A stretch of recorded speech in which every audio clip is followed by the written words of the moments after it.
Everyone loses direction from time to time. But what if you got so lost you couldn't find your way anywhere? Black Box TV presents Where Are You?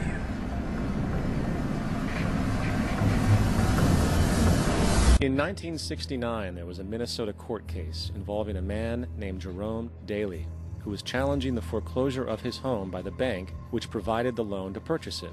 His argument was that the mortgage contract required both parties, being he and the bank, each put up a legitimate form of property for the exchange. In legal language, this is called consideration. Mr. Daly explained that the money was, in fact, not the property of the bank, for it was created out of nothing as soon as the loan agreement was signed. Remember what modern money mechanics stated about loans? What they do when they make loans is to accept promissory notes in exchange for credits. Reserves are unchanged by the loan transactions, but deposit credits constitute new additions to the total deposits of the banking system.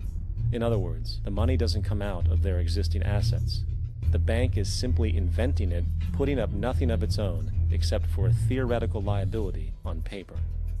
As the court case progressed, the bank's president, Mr. Morgan, took the stand, and in the judge's personal memorandum, he recalled that the plaintiff, bank's president, admitted that, in combination with the Federal Reserve Bank, did create the money and credit upon its books by bookkeeping entry. The money and credit first came into existence when they created it. Mr. Morgan admitted that no United States law or statute existed which gave him the right to do this. A lawful consideration must exist and be tendered to support the note.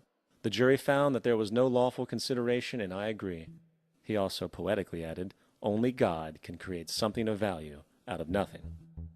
And upon this revelation, the court rejected the bank's claim for foreclosure, and Daly kept his home.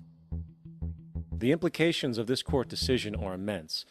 For every time you borrow money from a bank, whether it is a mortgage loan or a credit card charge, the money given to you is not only counterfeit, it is an illegitimate form of consideration, and hence voids the contract to repay, for the bank never had the money as property to begin with.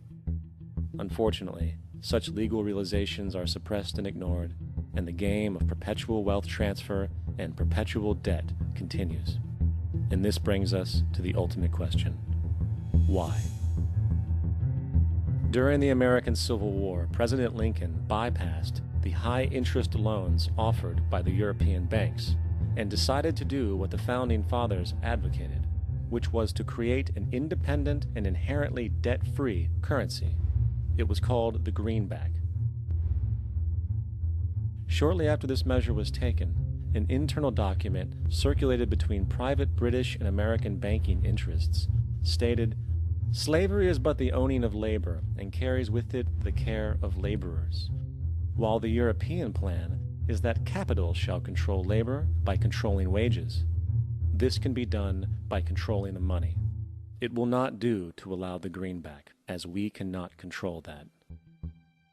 The fractional reserve policy perpetrated by the Federal Reserve, which has spread in practice to the great majority of banks in the world, is, in fact, a system of modern slavery. Think about it. Money is created out of debt. And what do people do when they are in debt? They submit to employment to pay it off.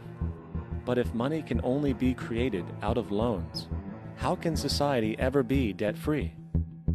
It can't. And that's the point. And it is the fear of losing assets coupled with the struggle to keep up with the perpetual debt and inflation inherent in the system, compounded by the inescapable scarcity within the money supply itself, created by the interest that can never be repaid, that keeps the wage slave in line, running on the hamster wheel with millions of others, in effect powering an empire that truly benefits only the elite at the top of the pyramid. For, at the end of the day, who are you really working for? The banks. Money is created in a bank and invariably ends up in a bank. They are the true masters, along with the corporations and governments they support.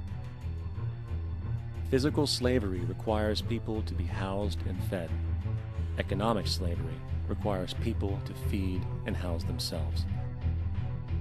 It is one of the most ingenious scams for social manipulation ever created, and at its core, it is an invisible war against the population.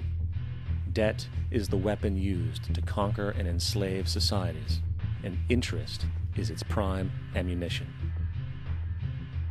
And as the majority walks around oblivious to this reality, the banks, in collusion with governments and corporations, continue to perfect and expand their tactics of economic warfare, spawning new bases, such as the World Bank and International Monetary Fund, while also inventing a new type of soldier, the birth of the economic hitman.